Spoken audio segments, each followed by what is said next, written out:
आप सुन रहे हैं समाचार एजेंसी ऑफ इंडिया की साई न्यूज में ऑडियो बुलेटिन। नमस्कार, ये समाचार एजेंसी ऑफ इंडिया है। अब आप साई न्यूज की समाचार श्रृंखला में सोमवार 4 अप्रैल 2022 का राष्ट्रीय ऑडियो बुलेटिन सुनिए। भारत में गूगल पे ने पाइन लैब्स के साथ इस नए पेमेंट सिस्टम की शुरुआत की है। इससे अभी यूपीआई आईडी स्कैन करने या एड्रेस टाइप करने का झंझट खत्म हो जाएगा और डिजिटल पेमेंट और तेज हो सकेगी। गूगल पे ने पाइन लैब्स के साथ मिलकर भारत में एनएफसी पेमेंट सिस्टम लॉन्च किया है।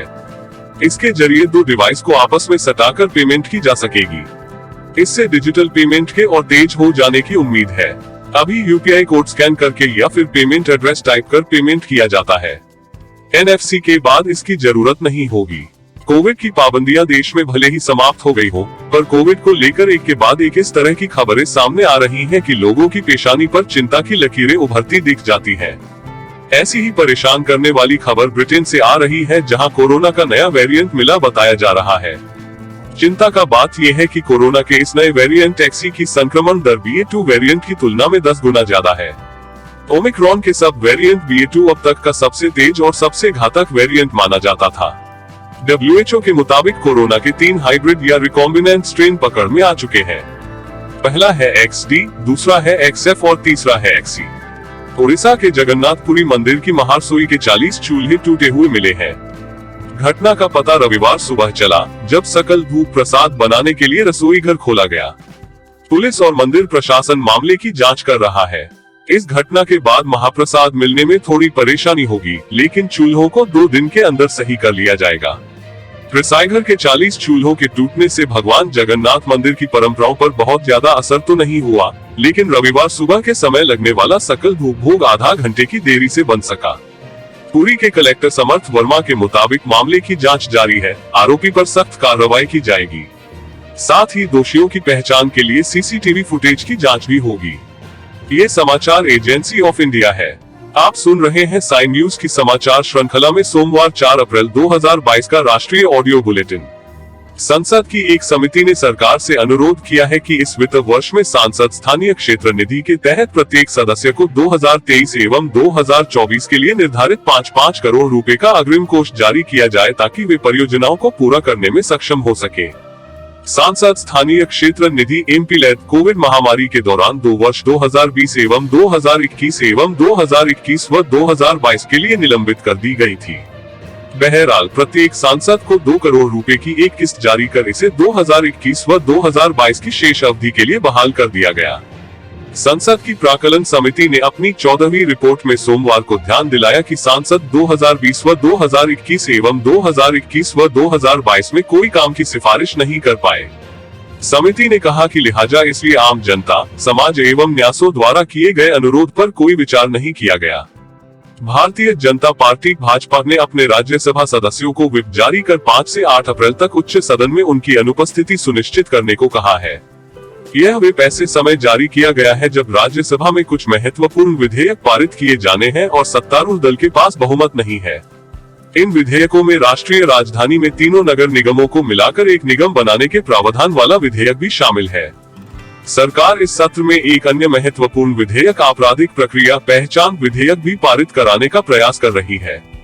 उच्च सदन में भाजपा एवं उसके घटक दलों के पास यद्यपि बहुमत नहीं है, किंतु सरकार विभिन्न क्षेत्रीय दलों के सहयोग से अभी तक महत्वपूर्ण विधेयक पारित कराने में सफल रही है। संसद के वर्तमान बजट सत्र के 8 अप्रैल तक चलने का कार्यक्रम है। दक्षिण दिल्ली नगर निगम ने सोमवार को अधिकारियों आदेश जारी किए कि नवरात्रि के मद्देनजर 2 अप्रैल से 11 अप्रैल तक 9 दिनों तक मीट मांस की दुकानें नहीं खुलेंगी। ऐसा नहीं करने पर कार्रवाई के आदेश दिए गए हैं। दक्षिणी दिल्ली नगर निगम के मेयर मुकेश सूर्यन ने एक पत्र में कहा है कि आम जनता की भावनाओं को ध्यान में रखते हुए संबंधित अधिकारियों को मीट की दुकानें बंद करवाने के लिए निर्देश जारी किए गए हैं। एसडीएमसी मेयर मुकेश सूर्यन ने कहा, हम जब नवरात्रों में प्याज और लहसुन तक नहीं खाते तो हमने फैसला लिया है कि दक्षिण एमसीडी में इस दौरान किसी भी मीट की दुकान पर न ही काम होगा और न ही दुकान खुलेंगी। अब से नए लाइसेंस की पॉलिसी में भी यह बात लिखी होगी कि नवरात्रों में मीट की दुकान बंद रखनी होगी। ये समाचार एजेंसी ऑफ इंडिया है। आप सुन रहे हैं साई न्यूज की समाचार श्रृंखला में सोमवार 4 अप्रैल 2022 का राष्ट्रीय ऑडियो बुलेटिन। सोमवार को पंजाब के लुधियाना से कांग्रेस के लोकसभा सांसद रवनीत सिंह बिट्टू ने दिल्ली में प्रधानमंत्री नरेंद्र मोदी से मुलाकात की। इस दौरान कांग्रेस सांसद ने पीएम मोदी से पंजाब के हालातों को लेकर विस्तार से चर्चा की। बिट्टू ने पीएम मोदी से मुलाकात की 2 तस्वीरें अपने ट्विटर अकाउंट से शेयर की हैं। गौरतलब है कि रवनीत सिंह बिट्टू पंजाब के पूर्व मुख्यमंत्री बेअंत सिंह के पौत्र हैं। उनकी पीएम मोदी से मुलाकात को लेकर कयासों का बाजार गर्म हो गया है। पश्चिम बंगाल की मुख्यमंत्री ममता बनर्जी का कहना है कि भारत की आर्थिक स्थिति श्रीलंका से भी ज्यादा खराब है। उन्होंने इस परेशानी पर चर्चा करने के लिए केंद्र से सर्वदलीय बैठक बुलाने की अपील की है। इस दौरान उन्होंने पेट्रोल डीजल की कीमतों में लगातार हो रहे इजाफे पर केंद्र से सवाल किए। खास बात है कि श्रीलंका के राष्ट्रपति गोटाबाया राजपक्षे की सरकार अब तक के सबसे बड़े आर्थिक संकट का सामना कर रही है। ममता बनर्जी ने कहा, भारत की आर्थिक स्थिति काफी खराब है। श्रीलंका में लोग विरोध के लिए सड़कों पर उतर आए हैं। आर्थिक स्थिति खराब है। भारत के आर्थिक हालात बदतर हैं। हालांकि उन्होंने यह भी कहा कि वह श्रीलंका के साथ भारत की तुलना नहीं कर रही है। उन्होंने कहा, मेरा मानना है कि केंद्र को सर्वदलीय बैठक बुलानी चाहिए और केंद्रीय एजेंसियों के इस्तेमाल और जबरन लोकतंत्र को नियंत्रित करने के बजाय समाधान खोजना चाहिए कि इस संकट से कैसे पार होंगे। केंद्रीय गृह मंत्री अमित शाह ने सोमवार को लोकसभा में अपने बोलने के अंदाज को लेकर कहा कि मैं किसी को डांटता नहीं हूँ, यह मेरा मैन्युफैक्चरिंग डिफेक्ट है। उनकी इस टिप्पणी के बाद सदन में लोग ठहाका लगाकर हंसने लगे। अमित शाह ने लोकसभा में कहा कि मेरी ऊंची आवाज के गुस्से के कारण नहीं है, बल्कि यह मेरा मैन्युफैक्चरिंग डिफेक्ट है। यही नहीं, उन्होंने कहा कि कश्मीर के मुद्दे अलावा वह किसी और बात पर गुस्से में नहीं आते हैं। लोकसभा में यह वाकया उस वक्त हुआ जब अमित शाह लोकसभा में क्रिमिनल प्रोसीजर बिल पेश कर रहे थे। सरिस्का टाइगर रिजर्व में 3 दिन बाद दोबारा आग लग गई है। पहले आग बालेटा रूंद के आसपास करीब 25 वर्ग किलोमीटर में लगी थी। अब आग उससे करीब 2 से 3 किलोमीटर दूर जहाज भैंसोटा जंगल में लगी है। आग पर काबू पाने के लिए अलवर के अलावा दौसा और जयपुर की टीमों को भी बुलाया गया है। आप सुन रहे थे समाचार एजेंसी ऑफ इंडिया की साई न्यूज में सोमवार 4 अप्रैल 2022 का राष्ट्रीय ऑडियो बुलेटिन। मंगलवार 5 अप्रैल 2022 को एक बार फिर हम ऑडियो बुलेटिन लेकर हाजिर होंगे। इसके साथ ही साई न्यूज में ज्वलंत विषयों पर लिमटी की लालटेन रोजाना रात को प्राइम टाइम में 8 बजे देखना न भूलें।